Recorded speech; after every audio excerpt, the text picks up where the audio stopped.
Right. Yes Srinivasarao గారు, so ఏం చెప్తారంటే సంవత్సరం అవుతున్నా ఇప్పటికీ చెప్పుకోవడమే కానీ అక్కడెక్కడ మా ప్రభుత్వమే అని ఏమాత్రం వచ్చాయి, ఎంతవరకు వచ్చాయి, ఫెయిల్ అయ్యారని చెప్తున్నారు. అంటే గతంలో పోలవరం ప్రాజెక్టు తీసుకున్నా, మీరు అమరావతి తీసుకున్నా, ఏ స్టీల్ ప్లాంట్ తీసుకున్నా, లేదా కడపలో ఉన్నటువంటి ప్రాజెక్టులు తీసుకున్నా, మీరు ఏది తీసుకున్నా కూడా అది ఎక్కడా కూడా ఒక స్టెప్ ముందుకెళ్ళిన పరిస్థితి లేదు. ఎక్కడున్నాయో అక్కడే ఉన్నాయి అన్నమాట, ఎక్కడ వేసిన గొంగలు అక్కడే ఉన్నట్టు. కానీ ఈరోజు డెవలప్మెంట్ అనేది ప్రభుత్వం వచ్చిన తర్వాత పూర్తి స్థాయిలో అన్ని ప్రాజెక్టులలో కానీ రోడ్స్ ఏది చూసుకున్నా, మీరు ఏ రంగంలో చూసుకున్నా, చివరికి ట్రైబల్ ఏరియాస్లో తీసుకున్నా కూడా పవన్ కళ్యాణ్ గారు పర్టికులర్గా ఈ 78 సంవత్సరాల్లో ఏ రాజకీయ పార్టీలు ఏ నాయకులు చేయనటువంటి పరిస్థితుల్లో అక్కడ రోడ్స్ వేసి అక్కడ ప్రత్యేకించి అక్కడ ట్రైబల్ ఏరియాస్ ఏదైతే ఉన్నాయో మన విజయనగరం, అది విశాఖపట్నం, ఆ జిల్లాల్లో రోడ్స్ ఇవన్నీ డోలీ కష్టాలు ఇవన్నీ తీరటానికి కూడా చేసిన సందర్భాలు మనం చూసాం అన్నమాట.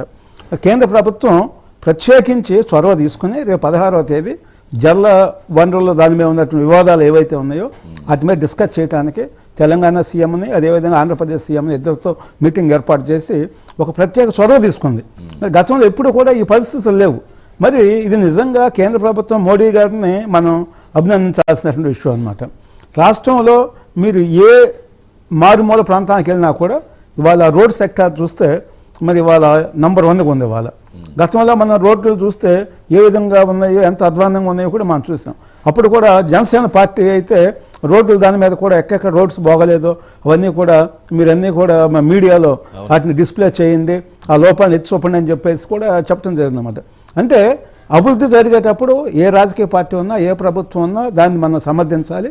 అదేవిధంగా ప్రభుత్వంలో ఏమైనా లోపాలు జరుగుతూ ఉంటే వాటిని కూడా మనం ప్రశ్నించాల్సినటువంటి బాధ్యత ప్రతి ఒక్కరికి ఉంది, ప్రతిపక్షాలను కాదు. తప్పులు ఎత్తి చూపి తప్పులు ఏం జరుగుతున్నాయో చెప్పాల్సిన చాలా ప్రతిపక్షాలకు బాగా నిర్మాణాత్మక బాధ్యత ఉంటుంది. అయితే ఇవాళ కేంద్ర ప్రభుత్వంలోకి వెళ్ళిన తర్వాత చంద్రబాబు నాయుడు గారు వెళ్ళినా, పవన్ కళ్యాణ్ గారు వెళ్ళినా, ఎవరు వెళ్ళినా కూడా ఎవరిని కలుస్తున్నారో, ఏ మంత్రిని కలుస్తున్నారో, మనం ఏ ఫండ్స్ అడుగుతున్నాం, మనం గతంలో ఎక్కడ మనకు పెండింగ్ ఉన్నాయని చెప్పేసి ప్రతి దాని మీద హోంవర్క్ చేసి వాళ్ళందరినీ కలిసి వాళ్ళు మళ్ళీ ప్రెస్ మీట్ పెట్టి చాలా పారదర్శకంగా వాళ్ళు వ్యవహరిస్తున్నారు. ఎందుకంటే ఢిల్లీ వెళ్ళి ముఖ్యమంత్రి వెళ్ళినా, మంత్రులు వెళ్ళినా కూడా కేంద్ర మంత్రులను కలిసినప్పుడు రాష్ట్రంలో ఉన్నటువంటి ప్రజలందరికీ కూడా బాధ్యత వహించాలి.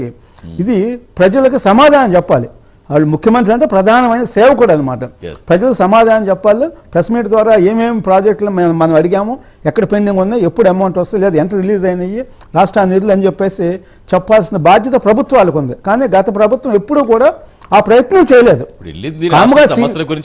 కాముగా ప్రధానమంత్రిని ఎవరిని కలవటం, సైలెంట్గా రావటం తప్పితే ఏ రోజు కూడా ఇది ఈ ప్రజల కోసం, ఆంధ్రప్రదేశ్ కోసం మేము ఈ ప్రాజెక్టుల కోసం మేము ప్రయత్నం చేసాం, ప్రధానమంత్రితో మాట్లాడాం, వాళ్ళు చేస్తా అన్నారు, ఒక 6 నెలలు పడుతుంది, టైం పడుతుంది, లేదా ఏదో రీజన్ అనేది చెప్పాలన్నమాట. కానీ ఏ ప్రభుత్వం అయినా కూడా పారదర్శకంగా ఉండాలి. అది ఈ ప్రభుత్వంలో పారదర్శకత అనేది చాలా స్పష్టంగా ఉన్నది మనం చెప్పుకోవచ్చు అన్నమాట. ఇప్పుడు ఎప్పుడైతే కూటమి ప్రభుత్వం ఉందో, కేంద్ర ప్రభుత్వం ఇవాళ మనకి పూర్తి స్థాయిలో ఇవాళ అదే బిట్స్ తీసుకున్నా కూడా దగ్గరగా 7,000 మంది స్టూడెంట్స్కి ఇవాళ ఉపయోగం జరగబోతుంది అన్నమాట. ఇలాంటి ప్రాజెక్ట్స్ ఏ ప్రాజెక్ట్స్ వచ్చినా కూడా మనం గర్వకారణంగా ఫీల్ అవ్వాల్సిన పరిస్థితి ఉంది. అంటే గతంలో ఈ ప్రాజెక్ట్స్ వస్తాయని మనం ఊహించడానికి కూడా అవకాశం ఉండేది కాదు. కానీ ఈరోజు మరి నేషనల్ లెవెల్లో ఉన్నటువంటి అనేక మంది వాళ్ళ టాప్ పర్సన్స్ వచ్చి మేము ఆంధ్రప్రదేశ్లో మేము ప్రాజెక్ట్స్ పెడతాం, మేము ఇన్స్టిట్యూషన్స్ అని చెప్పేసి అందరు రావటం, వాళ్ళకి ల్యాండ్స్ కేటాయించడం అవన్నీ జరుగుతుంది. వాటిల్లో ఎక్కడన్నా లోపాలు ఉంటే మనం ఆ లోపాలను క్వశ్చన్ చేయొచ్చు. ఇది ఏ విధంగా మీరు వాళ్ళకి ఇచ్చారని చెప్పేసి అడగటం తప్పులేదు. కానీ వాళ్ళు రాకుండా రాష్ట్రంలో అలజడులు సృష్టించే మన పేరు నాని, అంబర్ రాంబాబు అయితే మాట్లాడుతున్నారు డీజీపీని, అదేవిధంగా వీళ్ళందరినీ ఎవరన్నా ఉంటే మీరు నైట్ టైం మేము ఒక కన్నుతో సైక్ చేస్తాము, మర్డర్లు చేయండి, హత్యలు చేయండి అని చెప్తున్నారు.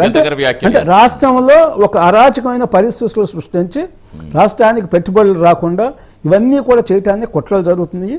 లా అండ్ ఆర్డర్ కూడా ముఖ్యంగా ప్రభుత్వం లా అండ్ ఆర్డర్ మీద కూడా దృష్టి పెట్టాల్సినటువంటి అవసరం ఉంది.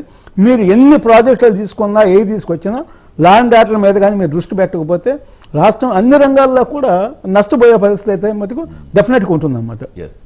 లా అండ్ ఆర్డర్ మీద దృష్టి పెట్టాలని ప్రభుత్వానికి నేను విజ్ఞప్తి చేస్తున్నాను. ఎందుకంటే ఒక్క ఇష్యూ కాదు కదా, ఇప్పుడు అన్ని వ్యవస్థలు సరిచేసుకుంటూ వెళ్ళాలి, అట్ ద సేమ్ టైం ఉపాధి అవకాశాలు మెరుగుపరచుకోవాలి, కంటిన్యూ చేద్దాం. ఎందుకంటే లక్షలాది మంది యువతని రెచ్చగొడటం వల్ల దానివల్ల ఏమైందంటే రాష్ట్రంలో ఒక అరాచకమైనటువంటి పరిస్థితి వచ్చింది. దాన్ని కంట్రోల్ చేయడం అనేది సామాన్యమైన ఇష్యూ కదా, అసాధ్యమని చెప్పుకోవచ్చు. ఇప్పుడు అందువల్ల 90s అంటే మొదట్లోనే మొక్కగా ఉన్నప్పుడే తుంచేయాలి. Yes. అట్లా కాకుండా యువత మొత్తాన్ని మనం ఒక అరాచక శక్తులుగా తయారు చేసిన తర్వాత రాష్ట్రం బీహార్ అనుకుంటాం మనం.